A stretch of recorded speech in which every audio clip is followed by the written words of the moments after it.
योगी ने सीमा हैदर को अपने सबसे खतरनाक उस अफसर के हवाले कर दिया जिसके नाम से आतंकी भी डरते हैं। सचिन का प्यार नहीं, सीमा हैदर के टारगेट में मोदी का वो सपना था जिसे योगी आदित्यनाथ 2024 से पहले पूरा करेंगे।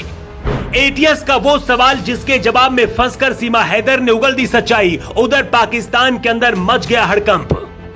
कहते शिकारी कितना भी शातिर क्यों ना हो, उसकी एक गलती उसे शेर के जबड़े तक पहुंचा देती है। सीएम योगी ने सीमा हैदर को अपने उस काबिल ऑफिसर के हवाले कर दिया है जिस पर योगी सबसे ज्यादा भरोसा करते हैं।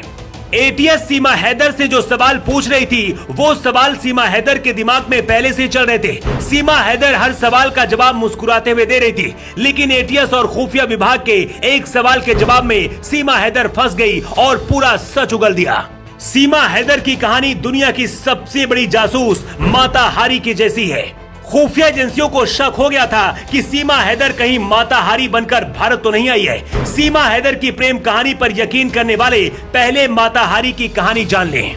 माता हारी 1876 में नीदरलैंड में पैदा हुई थी। बचपन में ही पेरिस आ गई थी। बहुत ही शानदार डांसर बन गई थी। सेना के बड़े बड़े अधिकारी उनके कायल हुआ करते थे। अपनी अदाओं से किसी को भी दीवाना बना लेती थी। माता हारी के संपर्क में सेना और सरकार के बड़े नेता आ चुके थे और उनसे वो खुफिया जानकारी लेती थी। जब राज का खुलासा हुआ तो मालूम चला कि माता हारी एक जासूस हैं, वो भी कोई छोटी मोटी नहीं बल्कि बेहद ही खतरनाक जासूस जो इंटेलिजेंस नेटवर्क में भी घुस सकती हैं। माता हारी खुफिया जानकारी फ्रांस को भेजती थी और इस तरह से प्रथम विश्व युद्ध में फ्रांस ने कई राज्यों में कब्जा कर लिया था। बाद में फ्रांस ने ही माता हारी को गोलियों से छलनी कर खत्म कर दिया था।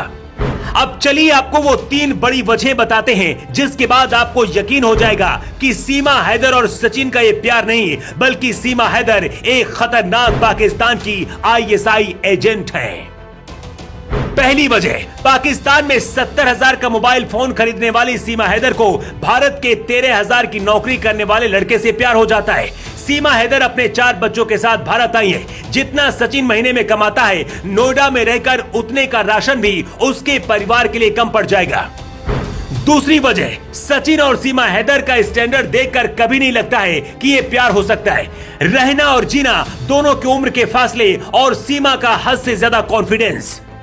तीसरी सबसे बड़ी वजह है, सीमा हैदर का भाई पाकिस्तान की सेना में है और चाचा पाकिस्तान की सेना में बड़े ऑफिसर हैं। सीमा हैदर खुद को अनपढ़ बताती हैं, लेकिन उन्हें 4 भाषाएं आती है। फर्जी आधार कार्ड और पासपोर्ट मिले हैं। भारत आने से पहले अपना पाकिस्तानी फोन तोड़ देती हैं। सीमा हैदर ने 8 मई को पाकिस्तान में 70,000 रुपए का जो मोबाइल फोन खरीदा था, एटीएस को उसका बिल भी मिल गया है और इसी दिन 8 मई को ही सीमा हैदर का पासपोर्ट जारी हुआ था। इसके 2 दिन बाद यानी कि 10 मई को ही सीमा हैदर ने पाकिस्तान छोड़ दिया था। इससे पता चलता है कि कोई मदद कर रहा था सीमा हैदर की, लेकिन वो कौन है सीमा हैदर उसके बारे में अभी भी नहीं बता रही है। जिस तरह से धारा प्रवाह भाषा में सीमा हैदर बात कर रही है, ऐसी ट्रेनिंग नेपाल में मौजूद पाकिस्तानी हैंडलर उन महिलाओं को देते हैं जिनको नेपाल बॉर्डर पार कराकर भारत में गैर कानूनी गतिविधियों को अंजाम देने के लिए पाकिस्तान भेजता है। सीमा हैदर भी नेपाल के रास्ते ही भारत आई है। ऐसे में क्या नेपाल में सीमा हैदर को ट्रेनिंग दी गई या फिर पाकिस्तान के अंदर ही उन्हें पूरी तरह से तैयार किया गया, इसकी जांच एटीएस कर रही है। सीमा हैदर आखिर ग्रेटर नोएडा ही क्यों आई और यहाँ पर क्या करने वाली थी, इसके पीछे की वजह भी जान लीजिए। इसकी वजह नोएडा के जेवर में बन रहा इंटरनेशनल एयरपोर्ट हो सकता है। दावा किया जा रहा है कि इसीलिए इस एयरपोर्ट के आसपास के लोगों के संपर्क में सीमा हैदर थी।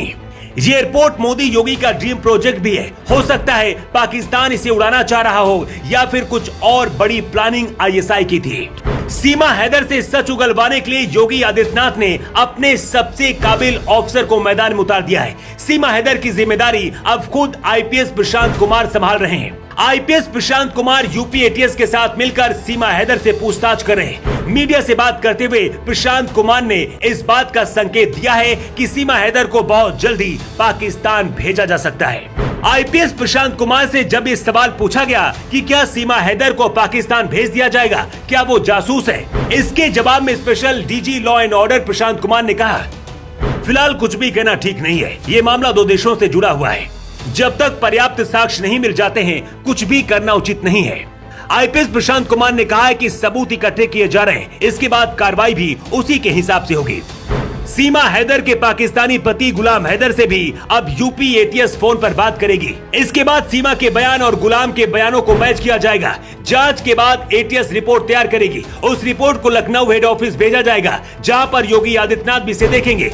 इसके बाद इस रिपोर्ट की एक कॉपी दिल्ली गृह मंत्रालय में भी भेजी जाएगी और इसके बाद खुद अमित शाह भी इस पर कोई बड़ा फैसला ले सकते हैं। वैसे सीमा हैदर अभी भी अपनी बात पर अड़ी हैं कि वो जासूस नहीं बल्कि सचिन के प्यार की भूखी हैं और इसीलिए अपने 4 बच्चों को लेकर पाकिस्तान से हिंदुस्तान आई।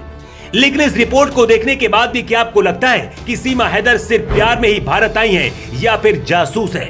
अपनी राय आप कमेंट बॉक्स पर लिखकर जरूर दें। द राशिद के लिए ब्यूरो रिपोर्ट।